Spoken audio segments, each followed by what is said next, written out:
sikio asikie.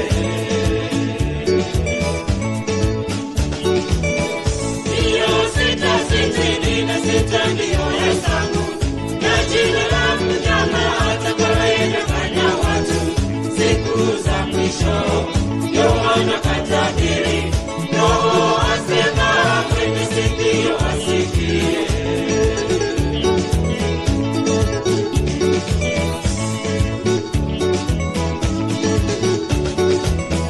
Wengi wanadanganywa kuiacha imani yao kwa kufuata vishawishi vya yule mpinga Kristo. Wasiomwabudu mnyama watauawa, watu wa Mungu wataona dhiki kubwa. Wengi watadanganywa kuiacha imani yao kwa kufuata vishawishi vya yule mpinga Kristo. Wasiomwabudu mnyama watauawa, watu wa Mungu wataona dhiki kubwa. Watu wa Mungu wataona dhiki kubwa sana. Watu hawataweza kununua wala kuuza isipokuwa tu wenye chapa ya huyo mnyama vipajini mwao au kwenye mikono. Shika sana ulicho nacho, Bwana yuaja na ujira wake.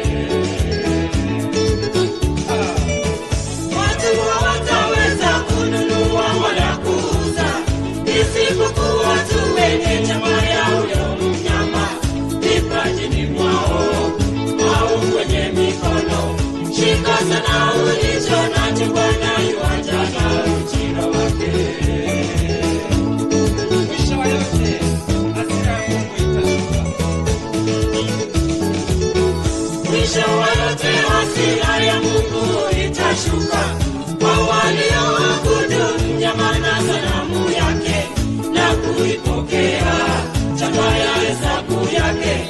Watateswa kwa moto mbele ya malaika za Mwana-Kondoo. Mwisho wa yote hasira ya Mungu itashuka kwa walioabudu mnyama na sanamu yake na kuipokea chapa ya hesabu yake. Watateswa kwa moto mbele ya malaika na Mwana-Kondoo.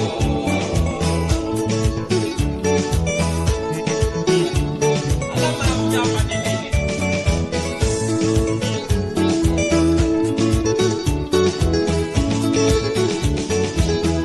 Alama ya mnyama 666. Mwenye hekima ahesabu, kwa nini hesabu ya mwanadamu? Kweli kabisa. Alama ya mnyama 666. Hiyo ni siri ya mbinguni kwa wanaoziacha dhambi zao. Wengine wanasema huyo mnyama ni Papa Paulo. Alama ya mnyama 666.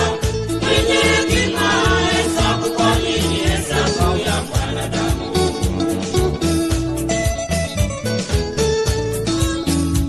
Alama ya mnyama 666.